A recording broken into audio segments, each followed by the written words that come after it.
తన జీవితంలో చివరి వరకు విశ్వాసాన్ని కాపాడుకున్నాడు. ఎలాంటి శ్రమలు వచ్చాయి యోబుకు? ఆస్తిపోయిందన్న శ్రమ ఒకవైపు, మరోవైపు పిల్లలు చనిపోయినటువంటి శ్రమ, మరోవైపు తన ఆరోగ్యం దెబ్బతిన్న శ్రమ, మరొక వైపు భార్య చీ అంటుంది, స్నేహితులు అవమానపరుస్తున్నారు, నిందలు వేస్తున్నారు. ఇవన్నీ అవసరం లేదండి.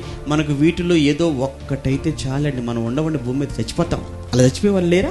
ఆస్తి నష్టం జరిగిందని, అప్పులు ఎక్కువైపోయాయని, వ్యాపారంలో నష్టం వచ్చిందని, పంట పండలేదని, ఇంకెందుకు బ్రతుకు? పంట పండకపోతే, ఇప్పుడు పండకపోతే వచ్చే సంవత్సరం కదా మరొక 10 ఏళ్ళు పండుతుంది.